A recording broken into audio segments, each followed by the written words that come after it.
Greetings, brothers and sisters. Welcome to another episode of Books of the Month. I am your host, Dr. O.C. Pringle, and I am so honored to be sitting here with author, entrepreneur, mother, grandmother, this phenomenal woman of God, Carol L. Austin.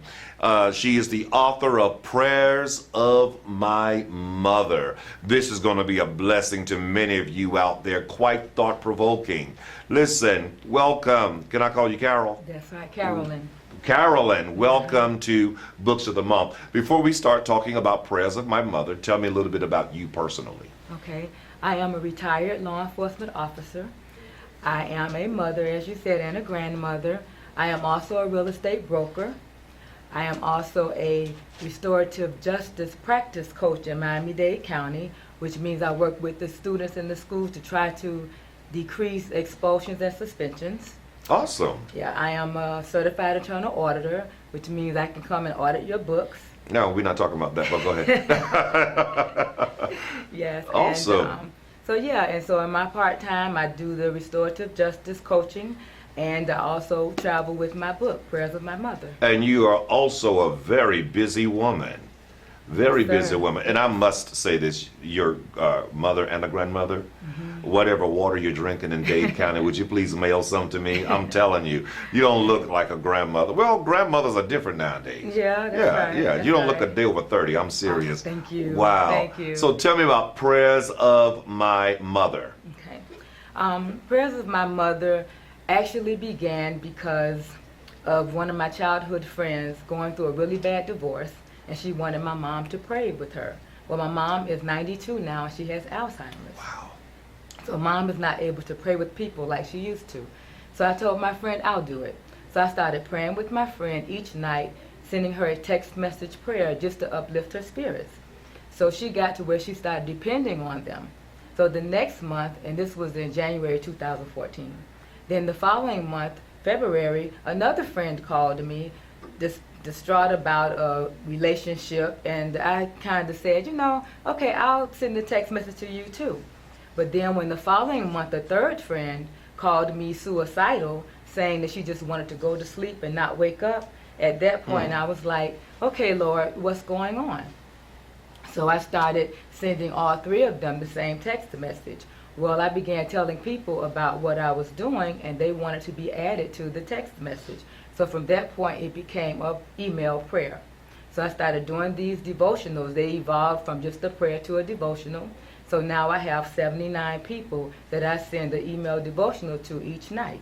That is awesome. That is definitely a ministry itself. So your book, we have scriptures, anecdotes, inspirational prayers, all combined into one. It's almost like the book of Psalms, because that's what you will find in the book of Psalms in the Bible. And so this is not just for women. That's This is right. for anyone. That's right. But do you find it being more appreciated by women more so than men? No, I actually do have some male fans, and what they mostly have told me is that they like my book because it gives them present-day application for the scriptures. Because I give them relatable stories, my personal experiences, things other people have shared with me, and it just kind of lets them understand the Bible more. It just brings the scriptures more relatable for them. So you're sending these prayers via text message? No, email. Email. Okay. Via email. I was about to say that's way beyond. Okay, text messaging. That is awesome. So this book, you would find that it is a blessing to not only women, but also men. There were some other areas in the book, though, that were quite interesting. Backstabbing. That really caught my attention. There's a section that's talking about backstabbing. Yes. So those, I'm calling them subtitles. Are they subtitles that were developed through conversation, prayer requests, or is just something that you were inspired to do to encourage someone that may be experiencing that? It's kind of both. When I actually sat down and decided to write the book, because as I kept sending the emails out, the people were responding to them about how much they were helping them. So when I was more encouraged to do the book, I used the favorite ones, you know, the ones they responded, oh yeah, that was right on time, that really helped me. So I started with those. And then after that, I said, okay, you know, how am I going to do this book? So when I sat down, literally all the titles and subtitles just kind of flooded into my mind, and I made a spreadsheet. So I was able to do like a sort with all my prayers and categorize them under the different subtitles that I had to come up with. So that's kind of how they evolved. And then the personal stories, the most popular ones, because that's what everybody likes, that I put my own business. You know, I was transparent in the book. I made the subtitles myself to try to fit, you know, those things. And backstabbing is an example, because I experienced backstabbing in my workplace. So that's, and my personal life as well. So that's when that one came. Discernment. Tell me about that portion of the book. Yeah, discernment. I attribute to myself that I am very discerning, especially when I'm able to be around people, certain people a lot. I can kind of see, you know, where they're going with certain things. So that's pretty much where discernment came from. And a lot of times we get discernment and we ignore it.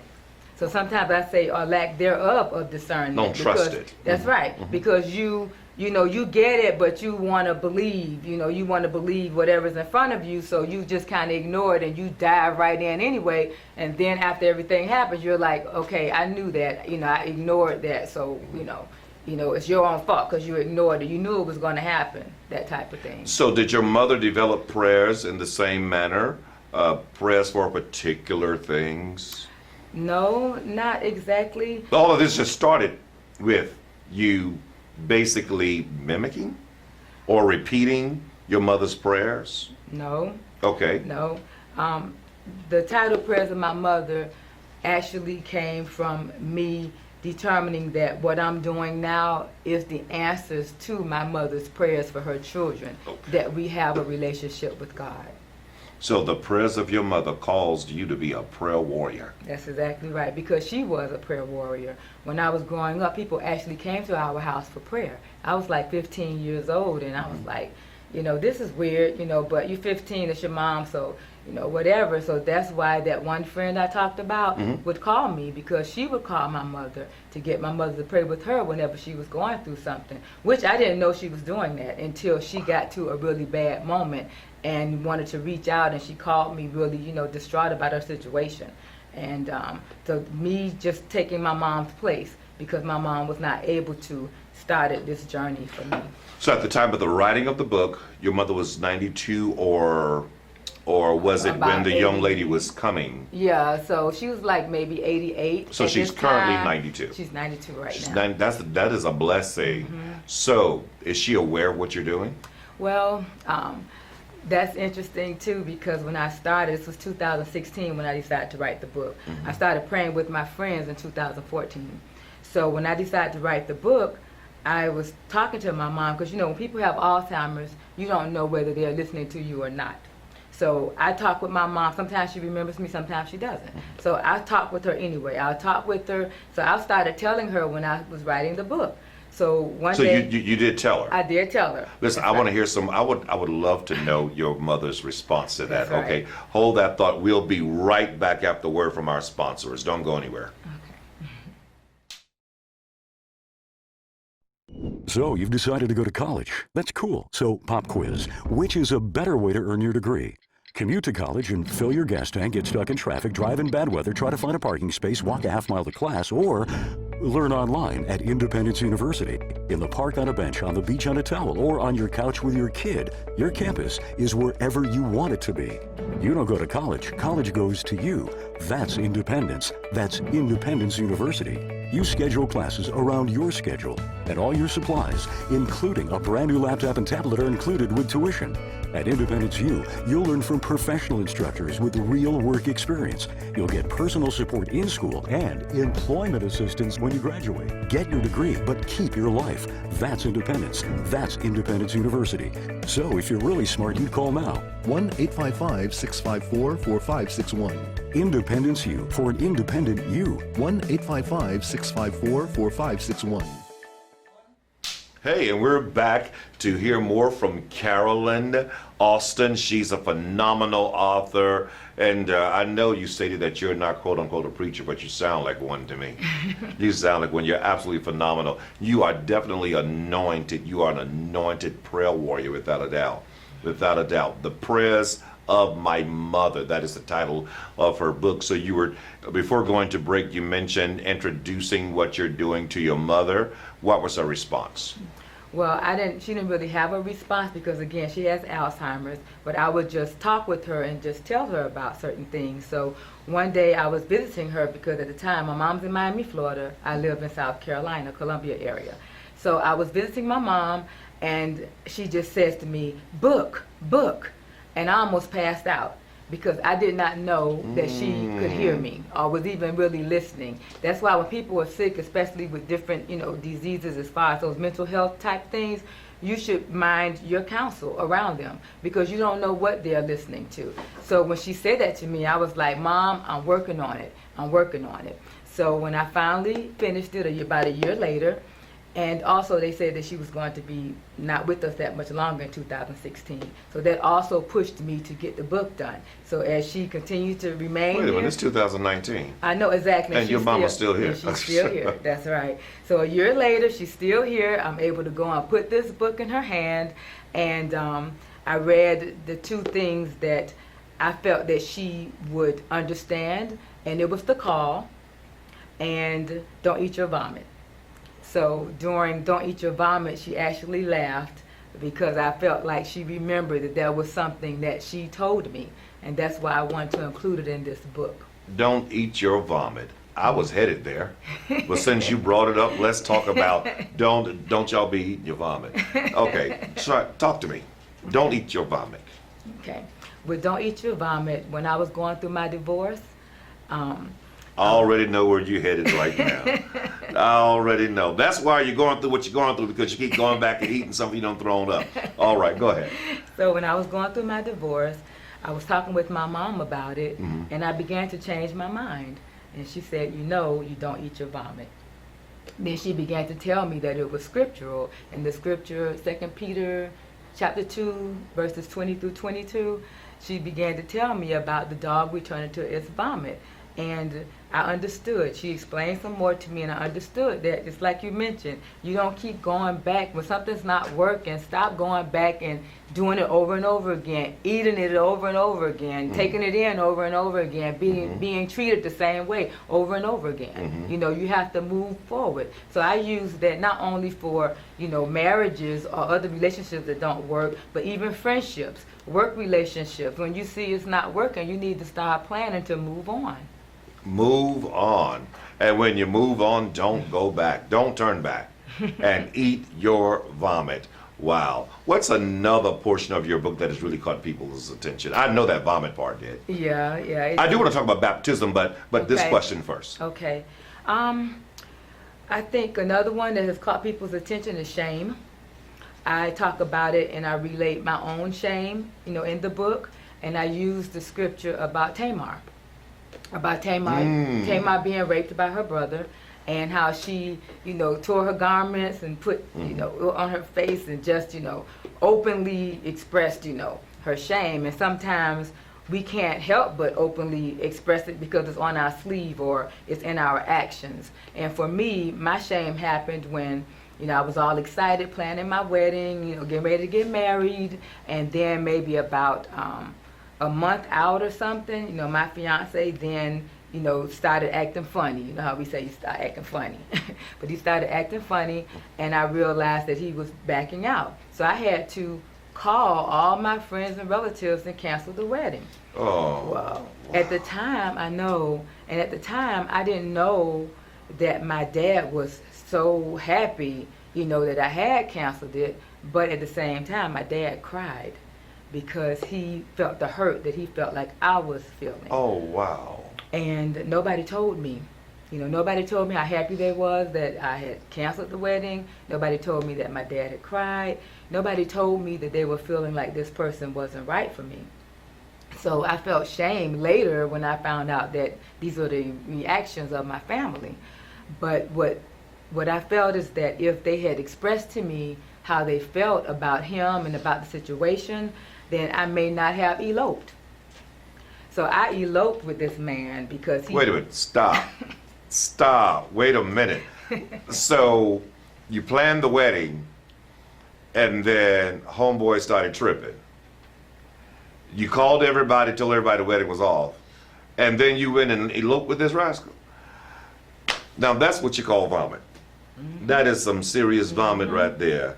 Are you still, wait a minute, are you still married to him now? Oh, okay, so he's vomit, okay. All right, so when did you discover that everybody was happy that you had canceled the wedding? After you eloped? So you went up, okay, so you were embarrassed. You were experiencing shame. Having to tell everyone that this had taken place, but in reality, unbeknownst to you, they were really happy that you were getting out of this. But in the midst of being ashamed, you went ahead and eloped do you think you did that to kind of medicate the shame? Sedate the shame? Suppress the shame? No. I didn't have the wedding, but I still got married. Yeah. No, I think for me, I was just so, overcome with different emotions. This man continued to badger me after I had canceled the wedding. I had started dating again and everything. So it didn't happen immediately? Right, no, it didn't happen immediately. How long? I can't remember, to be honest with you. Maybe a month or two. That's a message maybe. right there. Yeah. So you started dating again. So when did you find out that they wanted you to cancel? It was years later. Because then I think that, I think when your family, they think they're trying to support you. My mom told me, that it was stupid that Mom did verbally say that, it was stupid that I had gone and married him when he already showed me that he wasn't ready. She did tell me that. And then she came back and said to me that the Spirit of the Lord told her that it was not her place to judge me and that he controls all things. So at that point, she kind of laid off of me and she apologized. Because, my mom, during all of our lives, my mom had 6 kids. There's only 3 of us left now. She has always shared messages from the Spirit of the Lord to us, with us. And, of course, being younger, it was kind of hard for us to understand or fathom, how are you getting these messages, or how can you, just express or share these messages, with us, and until I started to get them myself. And we can talk about that a little later. So, but yeah, so I'm distraught. I'm overcome with emotion, and this man is begging me to marry him because now I won't date him now. So now you want to ask me to marry you. We canceled the wedding. Now you think I'm going to date you? No, I'm not going to date you. So then that's when he began to beg me. Well, let's get married. Let's get married. And then I'm still in love with him, and I'm upset and ashamed and all of that. But and that's what people do. You marry, you think that it's going to make you feel better. I have a cousin in South Carolina, not far from Columbia. Yeah. She planned a wedding 3 times with the same guy, and every single time he ran. Yeah. 3 times. And I think what it is... And she eventually married him. That's right. But what it is, they don't want to see you with anyone else. That's the bottom line. Conquering. So, yeah. So bottom line, and they want to feel like, that, she still loved me no matter what, that type of thing. So that's how I felt, that he just didn't want to see me with anybody else. And so, the marriage was pretty good, probably for 2 years. And then things began to show what they probably was always going to show, because people can only pretend for so long. Of course, the real them will show. That is so interesting. Well, that is a major testimony. That is a ministry within itself. Woman, thou art loose from vomit. I'm serious. So you, not only did your mother share that with you, but you experienced the results of returning back to that which is disgusting, that which you've already regurgitated spiritually, not necessarily physically, but spiritually and psychologically and emotionally, but you went back to it. Listen, we're going to talk some more. This is a very interesting piece of literature that you created. Listen, we'll be right back. Don't go anywhere. We're going to hear more from Carolyn Austin. God bless you. Does this sound familiar? You make the minimum payment, but the balance is still the same.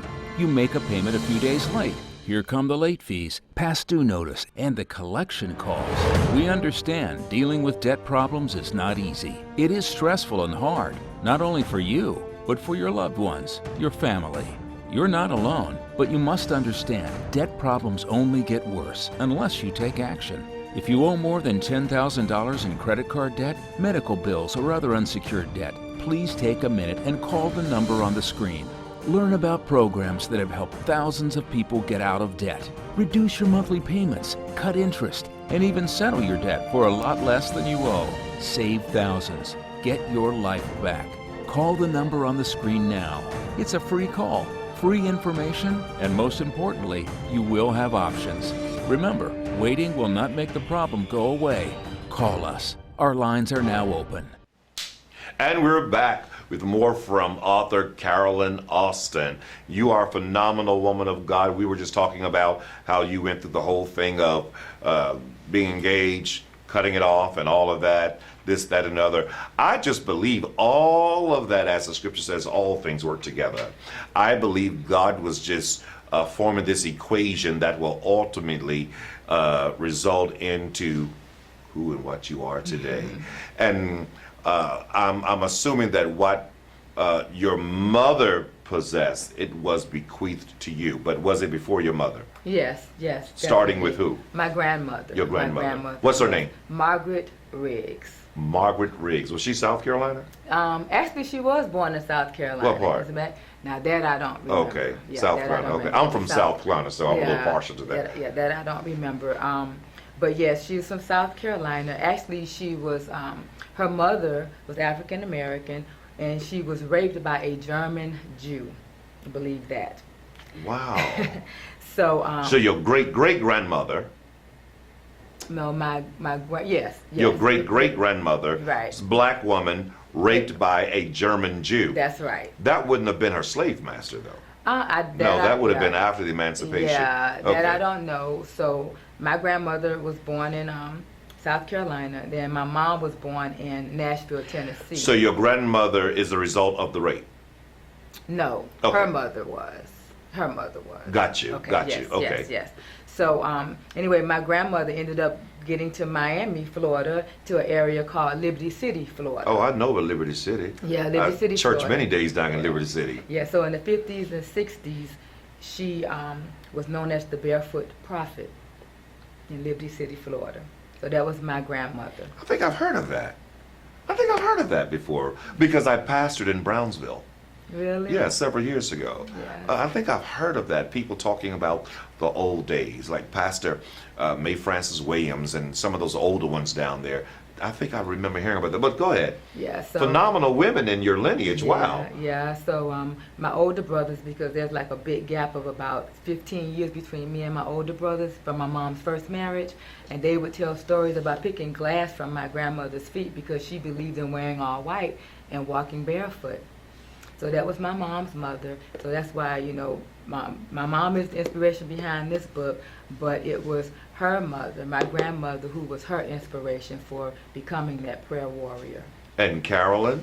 Yeah, me, I'm just following what I stepped in to help a friend who needed help, and she wanted my mom, and my mom couldn't, so I did it. We never know what God would use to stimulate that which is already within us. Yeah. Now, are you going to be walking around Dade County with no shoes on? No. Now, that ain't happening. No. That's okay. So, your mother's name? Margaret. And this is who we're talking. Your mother's on the front cover, right? That's here. right. Yes. Okay. That's my mother. She's yes. beautiful. You look just like your mama. Thank Anybody ever told you that before? Yes. So, who's the yes. baby? I have a younger sister. Okay. That's So a little. I'm the next to the baby. I'm the knee baby. You're the knee baby. Oh my God, I haven't heard that in so long. Yeah. The knee baby. Okay, and what is the actual family's name? Well, my name is Austin, but my mom was a Riggs, and my grandmother was Riggs. Yes. Riggs. So it's the Riggs family. Well, God just rigged your life and calls you to become what you are today. Are there going to be any more books coming? I am eventually going to work on a volume 2, but just like this one was kind of, inspired when I knew I needed to sit down, and I just started writing. And I never planned to put my personal stories in this book, by the way. Shame, don't eat your vomit, backstabbing, none of those things were planned. It just kind of evolved in my spirit once I started writing it. I really just planned to put everybody's favorite prayers and devotionals that had come from all of the emails. So now, when I get ready to do the second one, I can't disappoint my fans. They want personal stories. I can't just make them up, so I have to. And I do have some other ones. You have some more stories? Yeah, I've started writing them, but I just need to be, inspired and ready to, put it on paper so that it's from my heart. It's coming from my heart. What is that baptism portion in there? The baptism. I talk about baptism because I feel that I was baptized at 10 years old. Okay. And I kind of feel that in itself caused the Holy Spirit to look over me. And I tell a story in the book about when when my baby was like 10 months old, and this is like 1982. And I was driving from Fort Polk, Louisiana back to Miami. And my husband at the time, her father, he was a soldier. And I was falling asleep while I was driving. And I'm actually getting ready to ascend a bridge. And I heard something say, Carolyn. And then I awoke, I realized I'm on this bridge. And I'm like, and I just get, I stay awake enough to drive over. The first rest stop I get to, I pull over. And he's sleeping, she's sleeping, and so then I go to sleep. And then when my then husband wakes up, he begins to yell at me because we're at a rest stop. And, in 1982, he believed it was dangerous to stop at a rest stop and sleep like that. And, I explained to him that, hey, I was falling asleep. So I realized that, it wasn't him that woke me up because he was sleeping. But I heard my name, and that is what woke me up. Awesome. So I just kind of somehow, when I had that particular scripture, I thought about that story, and I hadn't thought about it in years, and I decided to write about it. May I ask this question? Your mother, your grandmother, their religious persuasion. Well, my mom, brought me up Baptist, so I pretty much say that we're Christian. Okay. Yeah. Has it always been Baptist? I would say so, and then I actually asked my brothers about that, and they said that my grandmother really didn't profess to be any particular denomination, but my mom ended up being, Baptist. Just being awesome in God. Well, thank you, Carolyn, for being with us on this episode of Books of the Month. This has been very interesting, thought-provoking, and I'm sure many out there have enjoyed the interview immensely. Where can we find your book? Right quick, we have 30 seconds. prayersofmymother.com. prayersofmymother.com. There are several little links that you can click on to get the hard copy, paperback, ebook, and audiobook. Awesome. All right. Well, thank you all for joining us on this episode of Books of the Month. Again, I'm sure you enjoyed Ms. Austin and Prayers of My Mother. See you next week, same time, same place. God bless you all.